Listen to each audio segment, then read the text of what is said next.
은혜 받으실 하나님 말씀 여호수아 8장 10절에서 23절의 말씀입니다.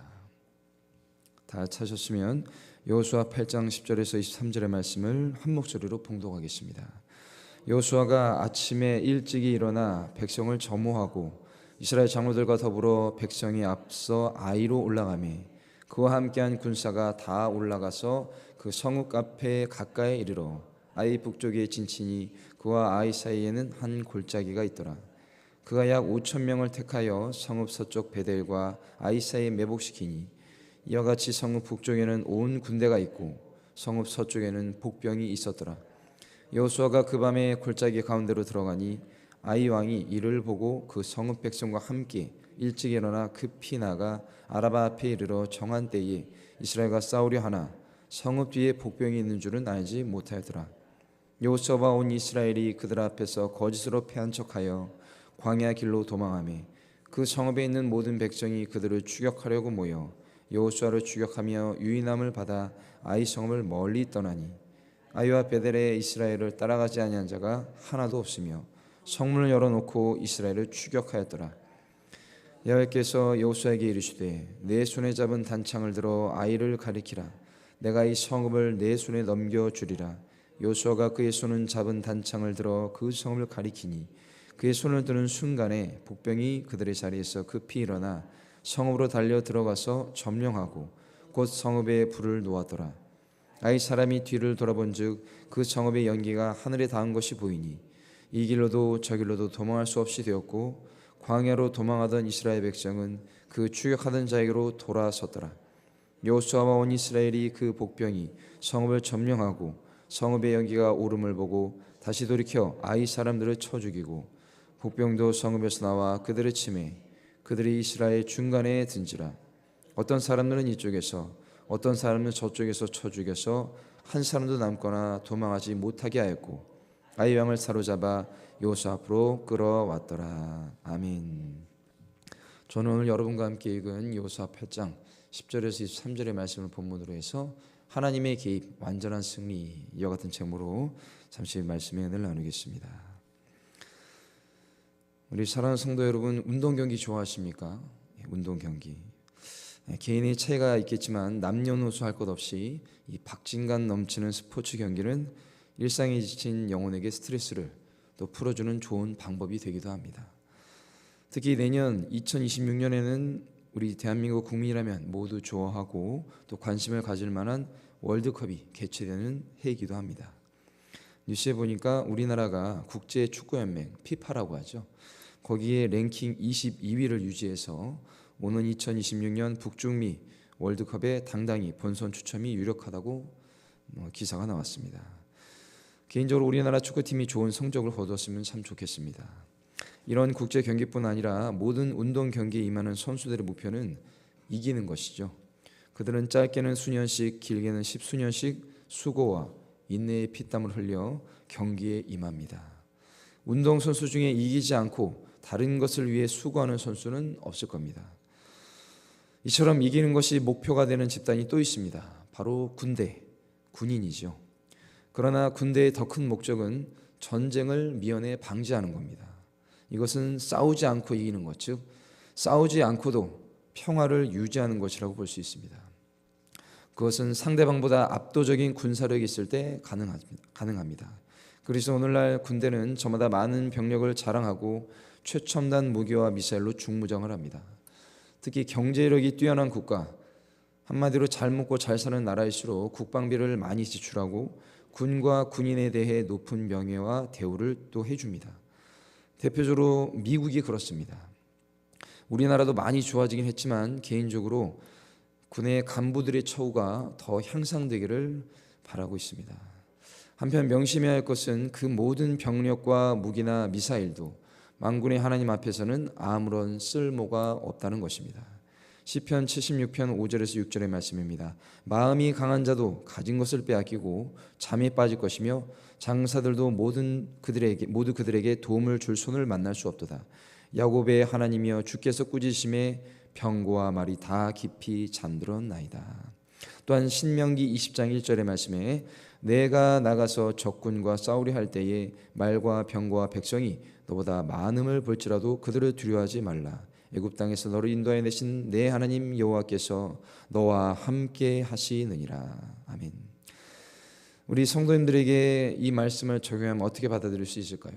우리가 세상의 조건을 충족하거나 혹은 갖지 못하거나 또는 누가 봐도 강함과 뛰어남이 있거나 혹은 반대로 연약함이 너무나 많을지라도 가장 중요한 하나님의 손이 나와 가정과 공동체를 붙잡고 계시는가를 먼저 확인해야 한다는 것입니다.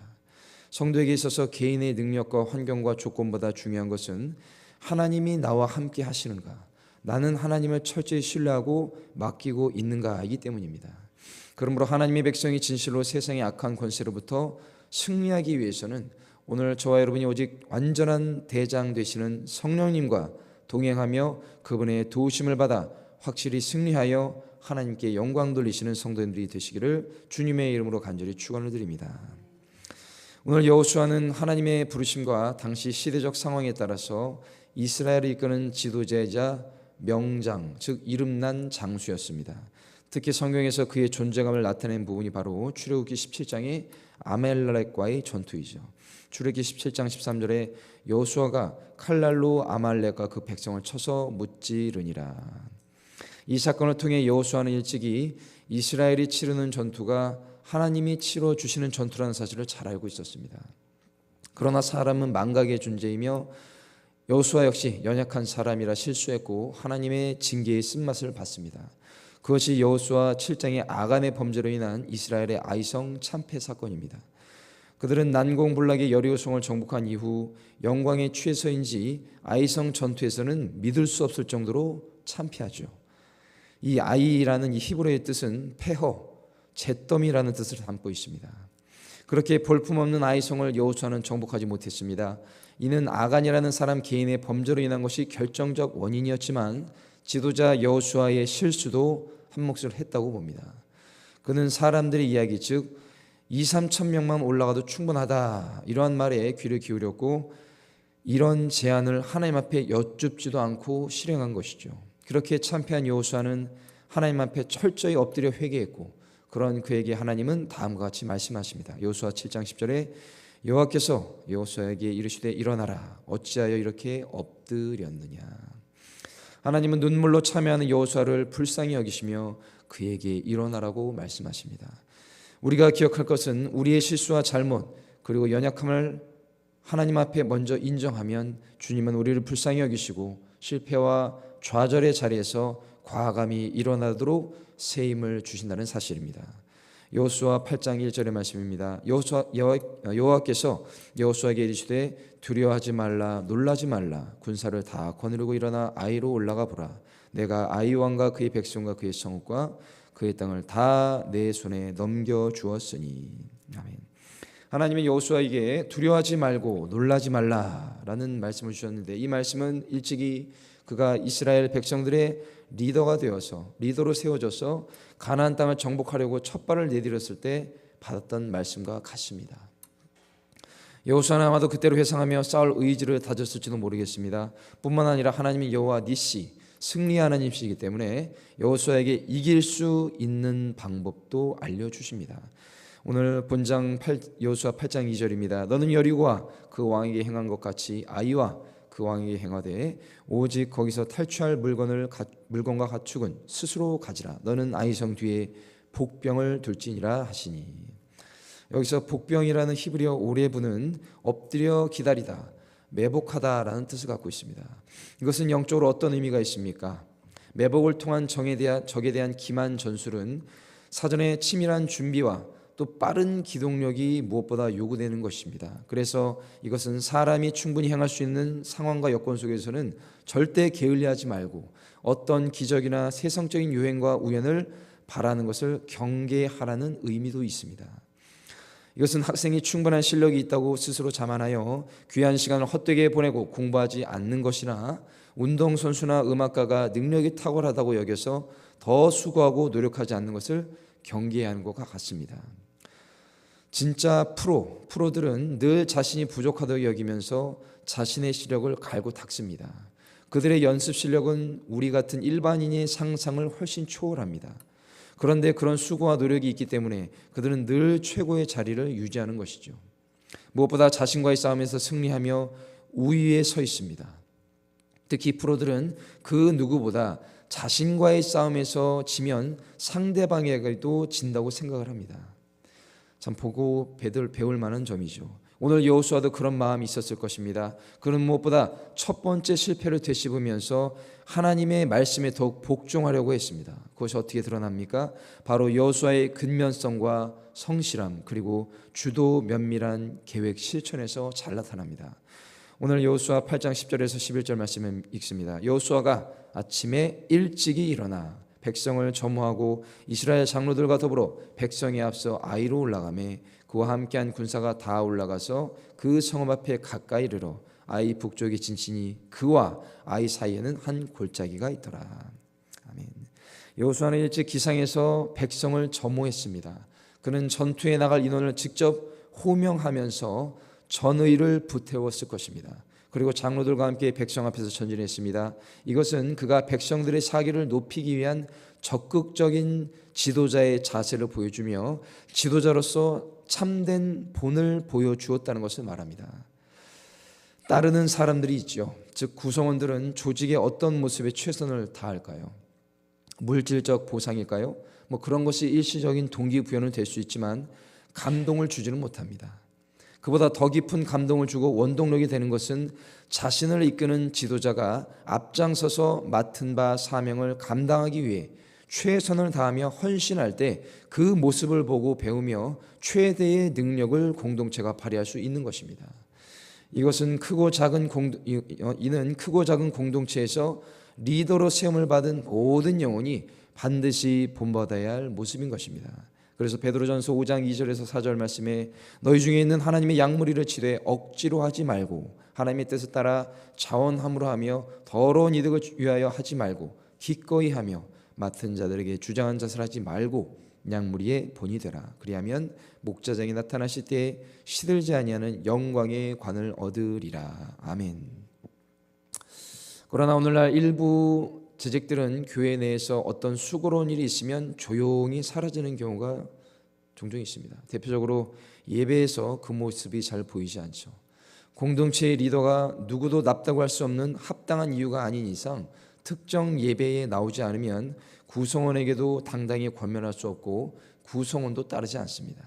그 결과 한두 명씩 빠지면 예배를 통한 은혜와 또 서로에게 부어주시는 성령의 역사와 감동을 체험할 수 없는 것입니다. 결국 공동체는 오합지졸이나 각자 도생이 되고 맙니다. 수고스럽고 번거로운 일은 누구나 하기 꺼려합니다. 내가 꺼려하고 불편한 일은 남도 똑같습니다. 그러나 리더들과 맡은 자들은 그런 것을 초월하여 막중한 책임감을 갖고 감당하는 것입니다. 그것은 나의 개인적인 기분이나 컨디션으로 행하는 것이 아닙니다. 그저 순수한 사명감, 하나님을 사랑하고 하나님이 맡겨주신 영혼들을 위해 묵묵히 감당하는 것입니다. 즉 나를 믿고 맡겨주신 거룩하신 하나님께 오직 순종하기 위해 감당하는 것이라는 말씀입니다. 그런 마음이 우리 교회 리더들과 공동체 구성원 간에 충만하게 임하기를 예수님의 이름으로 축원을 드립니다. 이어서 그런 자세가 공동체의 연합을 상승시킵니다. 솔로몬은 연합의 중요성에 대해 다음과 같이 강조했습니다. 전도서 4장 11절에서 12절 말씀에 또 두 사람이 함께 누우면 따뜻하거니와 한 사람이 어찌 따뜻하랴 한 사람이면 패하겠거니와 두 사람이면 맞설 수 있나니 세 겹줄은 쉽게 끊어지지 아니하느니라. 아멘. 이러한 사실에 앞서 7장에서 뼈저리게 깨달았던 여호수아는 동일한 실수를 반복하지 않기로 작정한 것입니다. 한두 번은 실수라고 할 수 있습니다. 그런데 세 번 또는 그 이상은 실수가 아니라 고의거나 실력이며 하고 싶지 않은 것입니다. 무엇보다 여호수아의 성격이 스스로 뒷짐지고 물러서 있는 그런 체질도 아닌 것 같습니다. 오늘 본장 12절에서 13절 말씀입니다. 그가 약 5천 명을 택하여 성읍 서쪽 베델과 아이 사이에 매복시키니 이와 같이 성읍 북쪽에는 온 군대가 있고 성읍 서쪽에는 복병이 있었더라. 여호수아가 그 밤에 골짜기 가운데로 들어가니. 13절 하반절에 여호수아가 그 밤에 골짜기 가운데 들어가니라고 했듯이 그는 아침 일찍 일어나서 밤 늦게까지 임무 수행에 충실했던 것입니다. 놀라운 것은 여호수아가 그 골짜기로 들어간 모습이 아이성에서 보초를 서고 있던 이 보초병의 눈에 일부러 띄게 함으로써 아이성 군사들을 유인하기 위한 또 유인책이 되었다는 것이죠. 오늘 본장 14절에서 17절 말씀입니다. 아이 왕이 이를 보고 그 성읍 백성과 함께 일찍 일어나 급히 나가 아라바 앞에 이르러 정한 때에 이스라엘과 싸우려 하나 성읍 뒤에 복병이 있는 줄은 알지 못하였더라. 여호수아와 온 이스라엘이 그들 앞에서 거짓으로 패한 척하며 광야길로 도망하며 그 성읍에 있는 모든 백성이 그들을 추격하려고 모여 여호수아를 추격하며 유인함을 받아 아이 성을 멀리 떠나니 아이와 베델에 이스라엘을 따라가지 아니한 자가 하나도 없으며 성문을 열어놓고 이스라엘을 추격하였더라. 아이 성의 왕은 왜 그렇게 행동했을까요? 아마도 그들은 최근에 이스라엘에게서 거둔 승리에 취하여 그저 눈앞에만 보이는 현상과 조건에 빠져서 영적인 분별력이 사라졌음을 알 수 있는 것입니다. 이를 보면 때로는 인생이나 신앙생활 가운데 하나님이 주시는 성공과 승리보다 나의 부족함과 연약함으로 인해 패배와 좌절의 쓴맛이 개인의 신앙에 더 유익할 때도 있음을 우리는 알게 됩니다. 참으로 흥미로운 사실은 과거 여호수아가 저질렀던 이러한 실수를 이번에는 아이성의 왕이 저지르고 있다는 것입니다. 그도 앞서 놀라운 승리를 거두었기 때문이죠. 그러나 사랑하는 성도 여러분, 오늘 내가 승리했다고 내일도 승리한다고 장담할 수 없습니다. 오히려 더 강력한 악한 권세의 방해가 저와 여러분을 더 기다리고 있을지 모릅니다.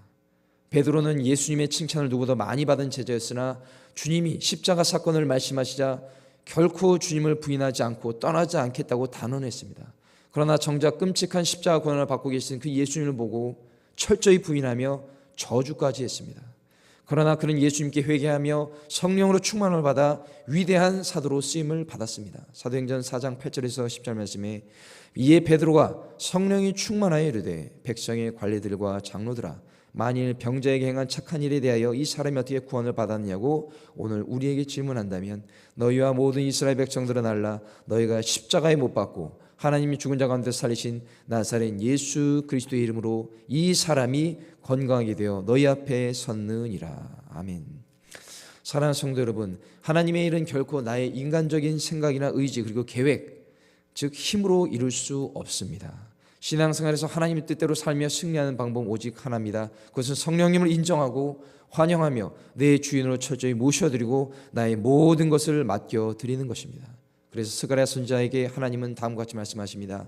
스가랴 4장 6절에 그가 내게 대답하여 이르되 여호와께서 스룹바벨에게 하신 말씀이 이러하니라 만군의 여호와께서 말씀하시되 이는 힘으로 되지 아니하며 능력으로 되지 아니하고 오직 나의 영으로 되느니라. 아멘.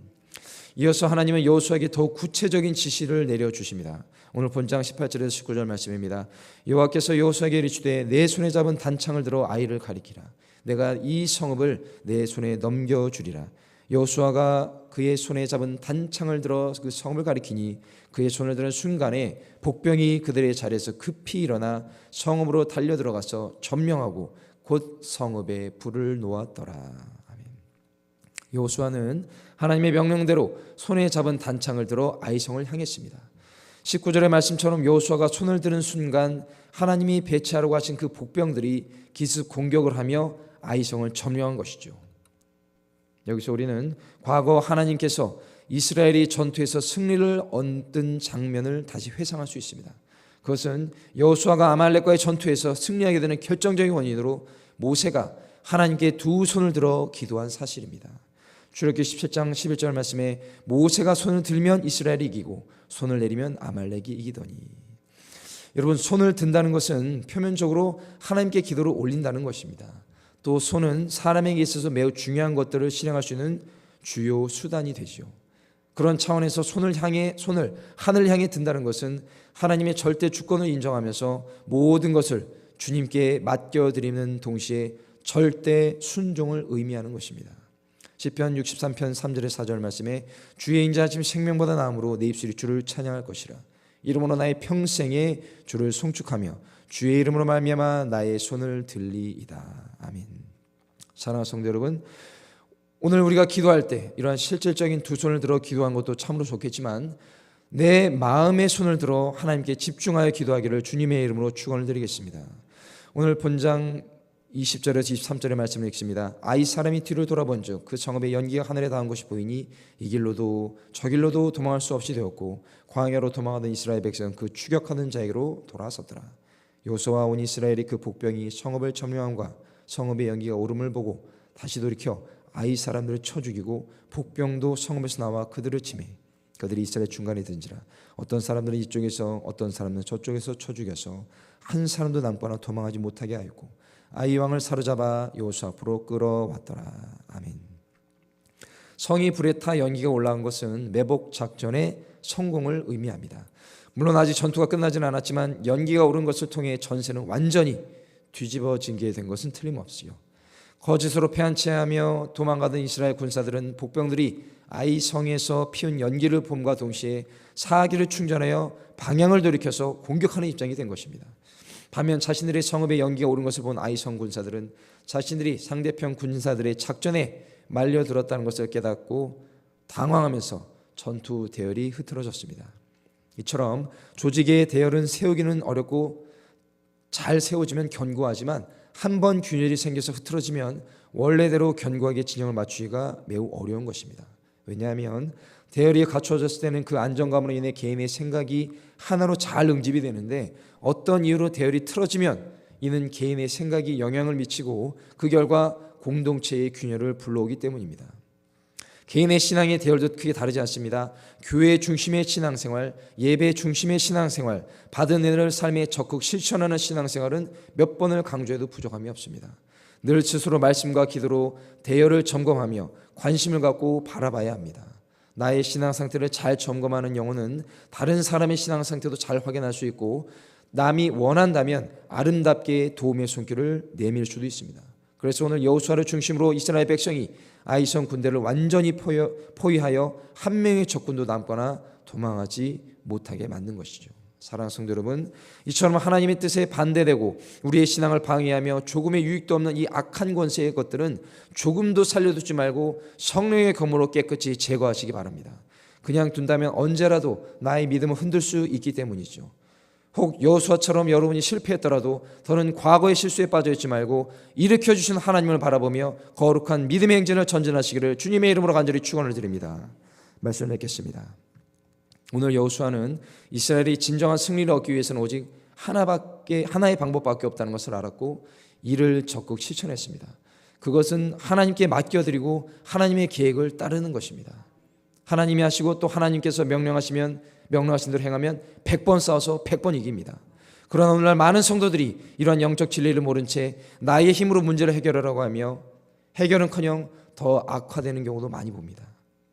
운동선수들이 자신의 실력을 향상시키고 메달권에 진입하기 위해 때론 부당한 약물을 사용하다가 적발되는 경우를 종종 보았을 겁니다.